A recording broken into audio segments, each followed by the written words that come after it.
Et salut les traders, j'espère que vous allez tous très bien. On se retrouve comme chaque dimanche à 18 h pour une nouvelle vidéo d'analyse sur le marché du Forex et pas que.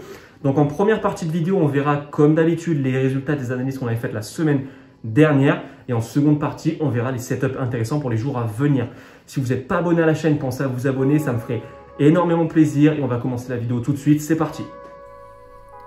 Ok, donc on va commencer avec EURCHF. Donc la semaine dernière, je vous avais dit d'attendre une correction pour une continuation baissière. Ben écoutez, il a juste donné son impulsion haussière et une seconde impulsion baissière. Donc ça ne change pas. On attend la fin de la correction pour un down. Donc si vous avez des potentiels setups d'achat, vous les tentez, d'accord, mais protégez-vous à chaque plus haut atteint.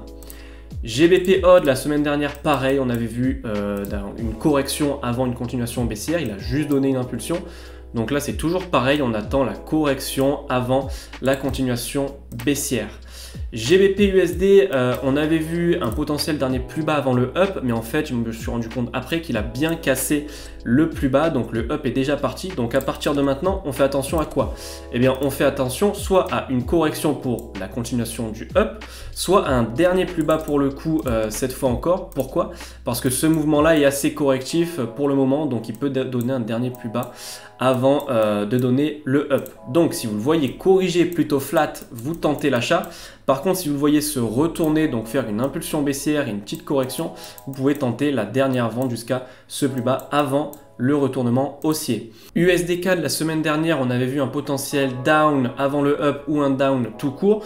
Il a chuté, par contre, je m'attends cette fois-ci à un up avant la continuation baissière encore une fois. Pourquoi? Parce qu'il peut valider ce 1, 2, 3, donc ce running flat, donc donner un achat avant la continuation baissière, ou tout simplement nous valider cette correction en régular pour nous donner le dernier plus haut. Donc pour la semaine prochaine, on fait attention à quoi? À un up avant un down ou à un up tout de suite. Je vais le mettre en rouge comme ça. Le gold, la semaine dernière, on avait vu un achat, ben, on est dedans. Donc pareil, si vous le voyez corriger, vous tentez l'achat encore une fois. Donc ça, c'est un bon trade qui tourne. Tesla, j'avais analysé l'action de Tesla en fin de vidéo. Ben, tout simplement un achat, on est dedans. Seulement, j'avais dit de faire attention parce que ce mouvement pourrait devenir correctif. Donc c'est toujours le cas puisqu'il a donné l'achat qu'on avait vu. Donc on fait attention à un potentiel down pour valider cette correction en 1, 2, 3. Par contre, encore une fois, si vous le voyez corriger de cette manière-là ou de cette manière-là, on sera plutôt sur un autre achat. Donc pour le moment, on fait attention à des petits setups de sell court terme. Maintenant, pour les jours à venir, on a EURCHF qui est pas mal. Donc, on avait aussi vu le up la semaine dernière pour valider ce running flat en 1, 2, 3. Pour ce 1, 2, 3. Donc, on fait attention au sell setup sur EURCHF. OGPY, donc du coup on avait vu un achat, on est dedans, donc il faut faire attention parce qu'il peut donner un dernier plus bas avant la continuation haussière, mais pour faire simple, ça c'est certainement la correction de cette impulsion, on va attendre la seconde impulsion. Une fois que le top ici sera atteint, on fait très attention. Pourquoi? Parce que soit il nous donne une correction de cette impulsion pour un down, j'y crois moyen, soit il nous valide ce running ici, donc il nous a donné son impulsion, sa correction, et il nous validera la seconde impulsion jusqu'à ce top. Ok? Donc si ce top là est atteint, on se protège et on fait attention. Mais l'objectif, il est toujours là-haut. CAD, CHF, on fait attention à une vente parce que ce mouvement-là est correctif, donc on est peut-être sur un expanding, et là il est en train de nous donner une correction 1 heure. Donc on fait attention à de la vente pour la semaine prochaine sur CAD, CHF. EUROOD, on fait attention à un achat. Pour rappel, on avait analysé du coup ce down ici pour ce qu'on pensait être une correction à la base, mais c'est plutôt devenu une impulsion. Donc on a eu le mouvement impulsif, ici la correction, donc ça aussi on l'avait anticipé. Le down aussi on l'a anticipé pour ce running, donc maintenant on attend la seconde vraie impulsion haussière qui viendra casser ce top ici. Donc surveillez de l'achat sur EUROOD. Est-ce qu'il peut chuter et casser le plus bas? Oui, j'en avais déjà parlé dans le cas où ça c'est un 1, 2, 3, d'accord? Donc là il nous a validé, enfin s'il nous valide un contracting comme ça, et il chute, mais c'est pas le plus probable, donc on s'attend toujours à un achat pour ce running jusqu'à ce top là pour valider une structure propre. EURGBP, pareil, la semaine dernière, je vous avais dit d'attendre une vente. Donc, il a rampé encore en mode haussier. mais ça n'a pas changé, on cherche toujours une vente sur EUR/GBP. Pourquoi? Pour valider ce running flat ici, pour cette impulsion, la correction en running et la seconde impulsion. Donc on surveille les sell setup sur EUR/GBP. NZD/JPY, donc la semaine dernière on avait vu un achat jusqu'à ce top, donc achat et take profit atteint. Maintenant on fait attention à quoi? On fait attention à une vente jusqu'à ce plus bas.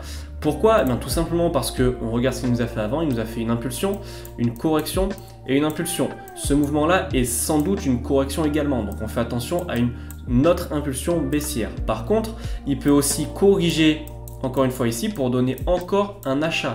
Donc quoi qu'il en soit, on fait attention à des petits sells court terme. Là actuellement, au point où il en est, il peut donner encore un dernier setup d'achat pour casser le dernier plus haut avant d'entamer cette correction ou ce retournement. Donc voilà, vous surveillez un achat court terme pour ensuite une vente moyen ou long terme. Et pour terminer, on va analyser le Bitcoin parce qu'il m'a été beaucoup demandé. Ok, petite pause, c'est le mois du futur qui vous parle puisque je tourne mes vidéos le samedi après-midi pour les programmer le dimanche à 18 h. Donc le marché de la crypto a déjà évolué, d'accord? On a eu une grosse chute sur le marché de la crypto, donc c'était pour vous prévenir. Sinon, ça ne change pas pour le reste de mon analyse puisque c'était en accord du coup avec l'analyse. Mais voilà, c'était juste pour vous prévenir que c'est normal si le marché a évolué depuis la vidéo en fait, parce que encore une fois, je les tourne le samedi pour les publier le dimanche. Donc voilà, c'est tout pour moi. Je vous laisse avec la fin de la vidéo. À tout de suite. Donc sur le Bitcoin en daily, eh bien on va attendre une correction. Pourquoi? Parce que le mouvement est haussier. Seulement, il est sur la fin, d'accord? Ce mouvement-là s'essouffle haussier, donc on va attendre pour une continuation haussière une correction avant. Donc ne soyez pas étonnés si le Bitcoin perd quelques pourcents, voire beaucoup de pourcents dans les jours ou les semaines qui vont suivre. En 4 heures, qu'est-ce qu'il nous donne? Il nous donne un mouvement correctif encore une fois. Donc il peut encore une fois donner un dernier plus haut, mais je pense que ce sera le dernier avant une plus grosse correction. Donc nous, on attend surtout pour continuer à acheter une correction au moins, je dis bien au moins, de ce type ici. D'accord? Donc faites attention sur le Bitcoin, il peut donner un dernier achat, casser le dernier plus haut avant de se retourner pour donner une correction au minimum de ce type. Voilà. Et voilà, c'est déjà la fin de cette vidéo. J'espère qu'elle vous aura plu. Si c'est le cas, pensez à la liker, à vous abonner, ça me ferait extrêmement plaisir. Et dites-moi en commentaire quel actif vous voulez que j'analyse pour la semaine suivante, que ce soit des actions, des crypto-monnaies, des matières premières ou des paires du forex que j'aurais pas vu cette semaine.